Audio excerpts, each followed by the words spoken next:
Здравствуйте, с вами Николай Борисов и рубрика «На страже». Что произошло в Якутии за неделю и к чему это привело? Начинаем.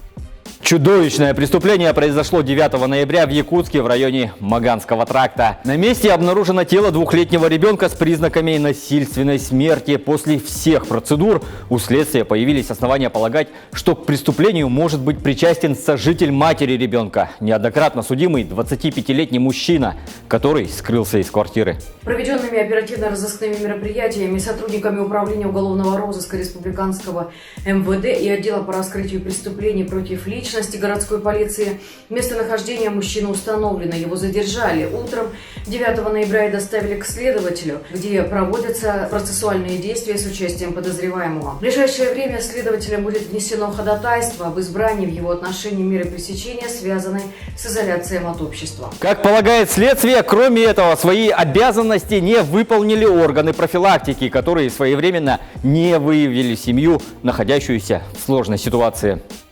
Следственный комитет сообщил о завершении расследования уголовного дела против половой неприкосновенности несовершеннолетних школьниц. Как нам сообщили источники в правоохранительных органах, это дело депутата Илтумен второго созыва Максима Местникова. Он работал педагогом дополнительного образования, преподавателем кружка «Патриот» в 2 школах города Якутска, где по официальным данным предварительного следствия в период с 2018 по март 2021 года совершил развратные и насильственные действия в отношении своих воспитанниц. При поступлении в правоохранительные органы заявления о преступлении против половой неприкосновенности несовершеннолетних мужчина незамедлительно был задержан и заключен под стражу.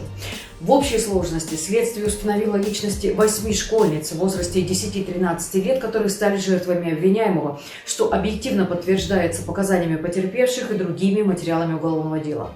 В отношении пострадавших школьниц специалистами, психологами и педагогами проведен комплекс мероприятий, направленных на минимизацию негативных последствий, совершенных в отношении них преступлений. Вину обвиняемый не признал. В Следственном комитете утверждает, что ими собрано достаточное количество доказательств. Обвинительное заключение утверждено прокурором. Уголовное дело направлено в суд для рассмотрения по существу.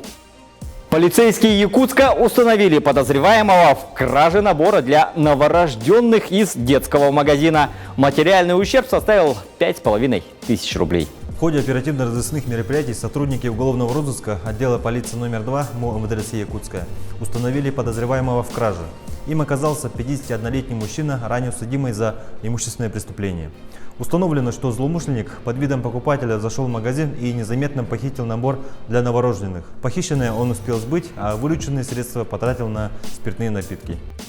Ноябрь богат на черные пятницы и другие онлайн-распродажи. И этим активно пользуются мошенники. Как нам сообщили в Национальном банке, чаще всего мошеннические операции с банковскими картами происходят именно в интернете. С каждым годом финансовые потери людей растут. Риск возникает во время покупок на сайтах и в приложениях использования электронных кошельков, мобильного и интернет-банкинга. Чтобы ваши покупки в интернете были успешными и безопасными, нужно помнить и соблюдать всего несколько правил. Первое.